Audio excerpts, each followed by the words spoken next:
Hello friends, welcome back. I am Vivek Singhal from tradingwithvivek.com।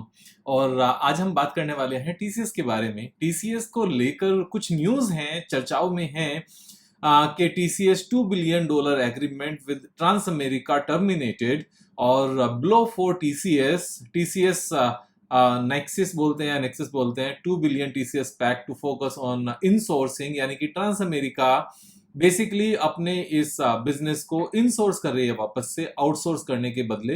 तो दोनों ही companies ने, TCS ने और ट्रांस अमेरिका ने, म्यूचुअल एग्रीमेंट के थ्रू यहां पर इस पूरे एग्रीमेंट को वॉइड कर दिया है, यानी कि अब ये काम टीसीएस द्वारा नहीं कराया जाएगा। तो ये काफी बड़ा पॉइंट है। एक और पॉइंट यहाँ पर लगातार चल रहा है कि what's forcing women employees to quit India's largest IT firms TCS. इसको लेकर 3-4 दिन पहले भी पढ़ा था, रीड किया था। द मेन रीजन इज कि अभी तक वर्क फ्रॉम होम चल रहा था और टीसीएस लार्जेस्ट एम्प्लॉयर है परसेंटेज टर्म्स में फीमेल एम्प्लॉयमेंट को लेकर।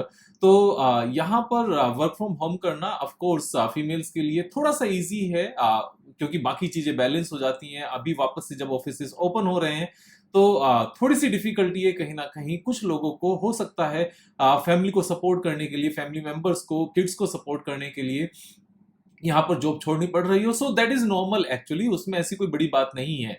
अगर कुछ लोग यहाँ पर जॉब छोड़ेंगे जेन्युइन रीजन से, यहाँ पर टीसीएस की प्रॉब्लम नहीं है। हमें हमें इस बात को समझने की जरूरत है। जब कभी भी इस तरह की नेगेटिव न्यूज आए किसी भी ऑर्गेनाइजेशन को लेकर, so first point we need to take care कि ये ऑर्गेनाइजेशन की प्रॉब्लम है या ये जनरल कंसर्न है। तो ये एक जनरल कंसर्न है कुछ लोगों का अपने परिवार के लिए, टीसीएस की प्रॉब्लम नहीं है। तो इस चीज को ठीक किया जाएगा। मींस जितने लोग छोड़कर जाएंगे उतने लोग वापस से हायर हो जाएंगे। जो सेकंड पॉइंट है कि यहाँ पर ट्रांस अमेरिका ने अपना एग्रीमेंट यहाँ पर वॉइड कर दिया है, यानी कि ये काम $2 बिलियन का जो बिजनेस है वो अब टीसीएस से नहीं होगा, किसी मींस वो खुद से करेंगे। तो यहाँ पर ये बात ठीक है, $2 बिलियन का एकदम से बिजनेस हाथ से चले जाना ये कोई छोटी बात नहीं है। लेकिन साथ में हमें एक बात को देखना पड़ेगा कि और बिजनेसेस भी आते हैं। ऐसी बात नहीं कि फर्दर बिजनेस नहीं मिलते। एक बार एक $2 बिलियन का बिजनेस चला गया तो बहुत बड़ी बात हो गई। सबसे पहले एक बार ये समझते हैं $2 बिलियन का बिजनेस टीसीएस के लिए कितना बड़ा बिजनेस है। इसके लिए अगर हम एक बार प्रॉफिट एंड लॉस स्टेटमेंट की बात करने लगे, सो $2 billion means almost 16,000 crore, 16,000 crore rupees. और यहाँ पर जो पूरे साल का बिजनेस है ये ऑलमोस्ट हमारा कितना बैठता है, मीन्स $30 बिलियन के आसपास है। सो $30 बिलियन में से $2 बिलियन का यहाँ पर कम होना, 16,000 करोड़ के आसपास का कम होना। लास्ट क्वार्टर का जो बिजनेस है वो 60,000 करोड़ का है, यहाँ पर 16,000 करोड़ का कम होना। और ये 16,000 करोड़ भी ऐसा तो है नहीं कि एक क्वार्टर का बिजनेस था। ओवरऑल एवरी क्वार्टर पे छोटा सा इंपैक्ट आएगा। और इन सब चीजों की भरपाई करने के लिए हमें नहीं भूलना चाहिए कि अभी 5 डेज पहले ही, 5 डेज और 3-4 डेज पहले ही गवर्नमेंट ऑफ इंडिया ने बीएसएनएल वाला कॉन्ट्रैक्ट इनको दिया है जो 15,000 करोड़ का ही है। और ये 22 मई का है। ऑलमोस्ट 3 वीक्स हो चुके हैं, 4 वीक्स हो चुके हैं इस बात को लेकर। तो TCS backs 15,000 crore BSNL deal to deploy 4G network across India. और यहाँ पर इस 15,000 करोड़ में से 80% का जो पोर्शन है वो टीसीएस को मिला है। तो ये कोई छोटी चीज नहीं है। TCS to bag bulk of 15,000 crore jumbo BSNL 4G order, जो 4G यहाँ पर डिप्लॉय करना है। और गवर्नमेंट ने यहाँ पर एक बड़ी सी अमाउंट बीएसएनएल को पूरा रिवैम्प करने के लिए अनाउंस की थी। And that amount is almost $10 billion, $11 billion, not only 10, $11 billion. उसमें से $2 बिलियन का ऑर्डर एडवांस में मिल भी चुका है। तो जितना यहाँ पर बिजनेस खोया है उससे बहुत ज्यादा बड़ा बिजनेस इंडियन गवर्नमेंट से मिल गया है। आईटी एक ऐसा बिजनेस है जिसकी जरूरत डेवलपिंग कंट्रीज को भी है, डेवलप्ड कंट्रीज को भी है। एक वहां पर इंसोर्स कर रहा होगा तो कोई दूसरा आउटसोर्स भी करेगा। यहाँ पर ऐसी बात नहीं है। ये सब चीजें चलती रहती हैं, इन सब चीजों से बहुत ज्यादा फर्क नहीं पड़ना चाहिए। लेकिन समटाइम्स क्या होता है कि जब हम टेक्निकल चार्ट पैटर्न देखते हैं, वहां पर मॉर्निंग में आप अगर देखोगे तो गैप डाउन ये ओपन हुआ यहाँ पर, और गैप डाउन हमें साफ साफ नजर भी आएगा कि जो कल का लो था और आज का जो हाई है उसके बीच में एक छोटा सा गैप है। वो गैप कितना है, बहुत ज्यादा बड़ा गैप नहीं है। अब यहाँ पर अगर हम देखें तो वॉल्यूम नजर आती है कि आज डाउन हुआ, वॉल्यूम के साथ डाउन हुआ। ये वॉल्यूम के साथ डाउन हुआ या वॉल्यूम के साथ बाइंग हुई, इस बात को देखने के लिए मैं हमेशा कहता हूं 1 मिनट चार्ट पे पहुंच जाओ। इसकी डिटेल में जाओ, आपको थोड़ा सा पता चलेगा कि ये गैप डाउन वॉल्यूम के साथ हुआ, यानी कि सेलिंग हुई वॉल्यूम के साथ, ये सारी बाइंग हुई। तो वॉल्यूम के साथ जो सेलिंग हुई 1 मिनट की कैंडल में, there was a one big candle, जिसके चलते यहां पर वॉल्यूम के साथ डाउन हुआ। लेकिन उसके बाद जितना भी यहां पर कैंडल्स बना, सारा का सारा यहां पर बाइंग कर लिया गया। बाइंग करने के बाद में पूरे दिन यहां पर वॉल्यूम बहुत ज्यादा नहीं रही।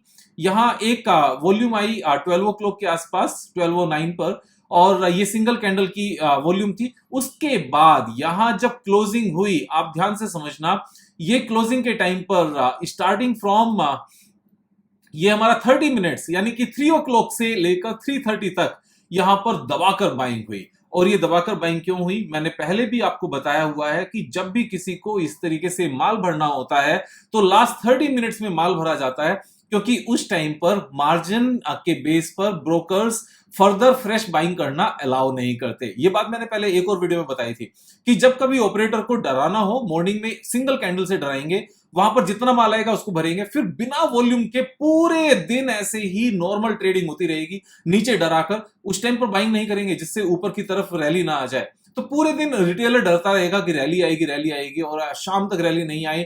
जितना इंट्राडे में जिन लोगों ने परचेज किया था या जितना संभाल कर बैठे हुए थे, वो सारा का सारा ऐसे ही रखा रहा या बेचते रहे।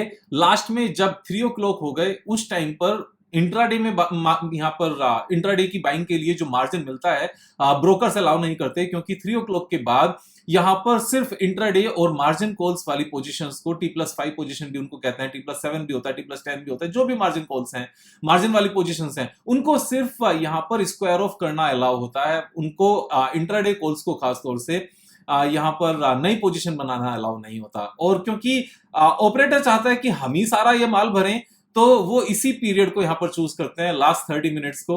यहां पर भी इसी तरीके से लास्ट 30 मिनट्स का पीरियड ये पूरा चूज किया गया कि जिससे जब हम यहां पर बाइंग करें, और रिटेलर अगर यहां पर बाइंग करना चाहे तो रिटेलर यहां पर बाइंग ना कर पाए। क्यों? बड़ी सीधी सी बात है यहां पर कि रिटेलर बाई करेगा तो स्टॉक प्राइस ऊपर जाना शुरू हो जाएगा, सभी यहां पर बाइंग करेंगे, और इस टाइम पर बाइंग नहीं हो रही होती है। जिन लोगों ने ड्यूरिंग द डे यहां पर बाय किया होता है, उनकी पोजीशंस कट रही होती हैं, और ये ऑपरेटर उन सारी पोजीशंस को यहां पर भर कर ले जाता है। ये ऐसा नहीं है कि सारे ही स्टॉक्स में डे एंड पर ऐसा होता है, ऐसा हमेशा कभी नहीं होता। यहां पर अगर इस पर्टिकुलर सिचुएशन में देखें तो यहां भी ऐसा हुआ, बहुत सारे स्टॉक में इस तरह की चीजें नजर आएंगी। लेकिन अगर हम बात करने लगे कि सभी स्टॉक्स में हमेशा ही ऐसा होता रहेगा, then that is not correct. हम HDFC अगर बैंक की बात करें, यहां पर अगर 20-30 एग्जांपल्स लेंगे तो यहां तो ऐसा नहीं हुआ। यहां बड़ी बड़ी पोजीशंस मींस बड़ी बड़ी कैंडल्स अलग से हैं। ऐसा नहीं है कि लास्ट में ही सारी की सारी यहां पर इस तरह की पोजीशंस हैं कि बहुत ज्यादा ट्रांजैक्शंस हैं। लास्ट में ट्रांजैक्शन ज्यादा होती हैं, लेकिन जहां डराकर इस तरह का काम किया जाए, जैसे TCS में साफ साफ नजर आता है, इस तरह की चीजें हमेशा नहीं होती। इस बात को हमें समझने की जरूरत है। और ऐसा नहीं होता कि पूरे दिन में जितनी वॉल्यूम आए उससे कई गुना ज्यादा वॉल्यूम सिर्फ और सिर्फ लास्ट की 30 मिनट्स में आ जाए। ये सिर्फ माल भरने का तरीका होता है। और अगर हम यहाँ पर डेली बेसिस पर एक पूरा चार्ट देखें, अच्छे से समझें, तो यहाँ पर इस स्टॉक ने कुछ भी रैली नहीं दी जनवरी 21 से लेकर अब तक, यानी कि 2.5 ईयर्स हो चुके हैं। Stock price is trading in the same range, जबकि लास्ट 2.5 ईयर्स में अगर हम नेट प्रॉफिटेबिलिटी की बात करने लगे, तो जो नेट प्रॉफिट 32,000 करोड़ रुपीस का था, वो इंक्रीज होकर 42,000 करोड़ हो गया है। और जो रेवेन्यू 164,000 करोड़ की थी, 164,000 करोड़, यस, वो बढ़कर 2,25,000 करोड़ की हो गई है। और बाकी सब चीजें तो यहाँ पर सुपर्ब हैं ही। अगर हम क्वार्टरली रिजल्ट्स की बात करें तो हाईएस्ट एवर रेवेन्यू है, यहाँ पर हाईएस्ट एवर ऑपरेटिंग प्रॉफिट है, एंड हाईएस्ट एवर यहाँ पर नेट प्रॉफिट है।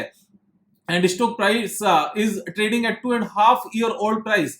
अब यहां पर एक और चीज अगर आप देखोगे तो स्टॉक एक रेंज में है, और इस रेंज में ये बहुत बार आया है। ये रेंज किस तरीके से बनती है, यहां पर दिस इज वन रेंज, और यहां पर this is the second support. तो ये इस रेंज में बार बार आता है, एक बार नहीं, यहां इस रेंज में बहुत बार पहले भी आया। अगर हम इस रेंज को लंबा करके देखें, लास्ट तक देखें, तो this is one support, that is 3174, and second support is actually 2986, 29 या 3000। सो 3000 से लेकर 3175 के बीच में अक्सर आता है। आज भी सेम रेंज पर आया, मींस पहली सपोर्ट पर आया, और फिर से चलने की तैयारी करेगा। मेरे हिसाब से दिस इज द बॉटम। अगर ये बॉटम नहीं बनता है तो और थोड़ा सा नीचे आके जो सेकंड सपोर्ट है, और वो सेकंड सपोर्ट कितनी डाउन है, सिर्फ 5% डाउन है, ऐसे में आई एम ए बायर, मुझे ये सब चीजें आसानी से समझ में आती हैं। अगर इस तरह की कंपनीज लगातार हाई नहीं बनाएगी तो कौन बनाएगा? जैसे मैं आपको एक एग्जांपल बताता हूं, यहां पर सीमेंट कंपनीज भी इसी तरह की बड़ी कंपनीज हैं, जैसे अल्ट्राटेक सीमेंट,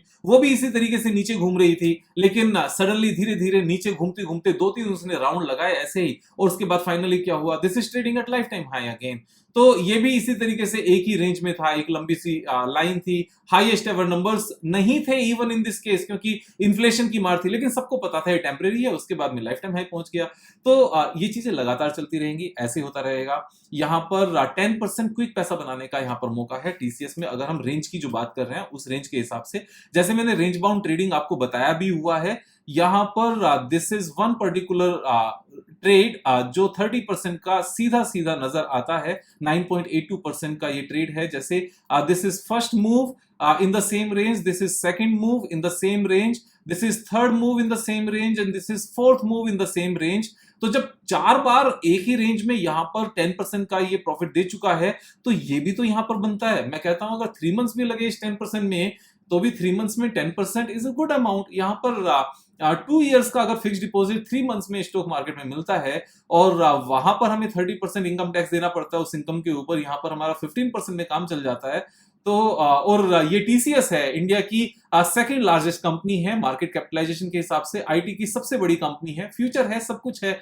अगर इस स्टॉक में भी यहां पर नीचे गिरने पर हमें डर लगेगा, तो सीरियसली स्टॉक मार्केट में कभी पैसा नहीं बनेगा। अगर कंपनी समझ में आती है और स्टॉक प्राइस डाउन है, और डाउन होने का रीजन टेम्परेरी है, बस यही एक अपॉर्चुनिटी है। 3 पॉइंट्स अगेन मैं यहां पर रिमाइंड कराता हूं, the company is great, stock price is down, और जो रीजन है स्टॉक प्राइस के डाउन आने का वो टेम्परेरी है, तो इसको अपॉर्चुनिटी कहते हैं बाय करने की। नीचे गिरने के रीजंस क्रिएट हुए हैं, ऊपर जाने के भी रीजंस क्रिएट होंगे। यहां पर मैं आपको जो मेरा एक्सपीरियंस है आपके साथ शेयर करता रहूंगा, आप दोस्तों के साथ शेयर करते रहो।